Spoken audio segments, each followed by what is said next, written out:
നമസ്കാരം. മുഖ്യമന്ത്രിയും സംസ്ഥാന ഗവർണറുമായി ഒരു ഒത്തുതീർപ്പിൽ എത്തിയോ? കാര്യങ്ങൾ എത്രത്തോളമായി?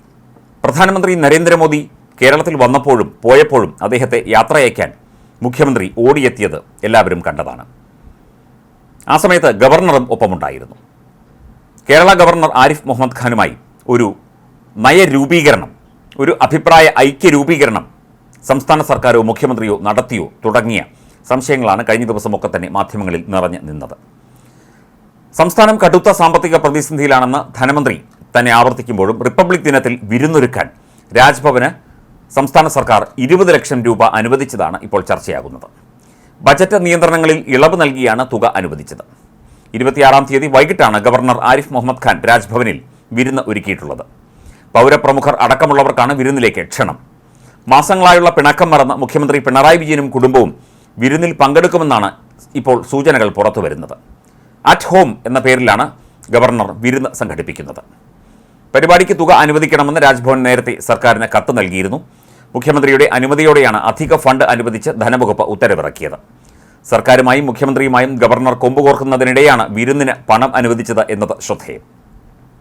15ാം കേരള നിയമസഭയുടെ 10ാം സമ്മേളനം ജനുവരി 25-ന് ഗവർണറുടെ നയപ്രഖ്യാപന പ്രസംഗത്തോടെയാണ് ആരംഭിക്കുന്നത്. സർക്കാരിൻ്റെ നയപ്രഖ്യാപന പ്രസംഗം ഗവർണർ അംഗീകരിക്കുകയും ചെയ്തിരുന്നു. ഇതോടെ പിണക്കം തീരാനുള്ള വഴിയും ഉണ്ടായതായി പറയപ്പെടുന്നു. സുപ്രീം കോടതിയും നേരത്തെ ഗവർണറും മുഖ്യമന്ത്രിയും സംസാരിച്ച പ്രശ്നങ്ങൾ തീർക്കുന്നതാണ് നല്ലത് എന്ന നിലപാട് സ്വീകരിച്ചിരുന്നു.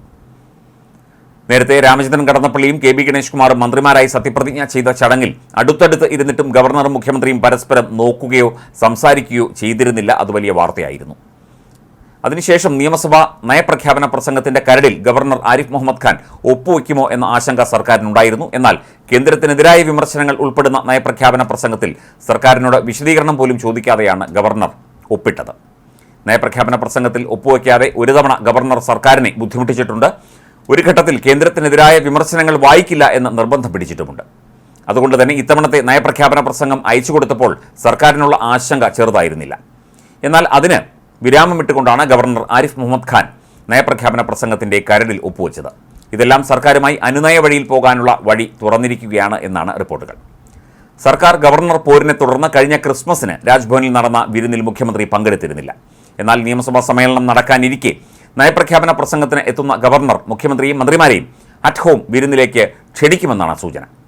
മുഖ്യമന്ത്രിയും വിരുന്നിൽ പങ്കെടുത്താൽ വീണ്ടും അനുരഞ്ജന വഴി കൂടുതൽ തെളിയും. സുപ്രധാന ബില്ലുകളിന്മേൽ അടക്കം ഗവർണർ ഒപ്പുവെക്കേണ്ടതുണ്ട്.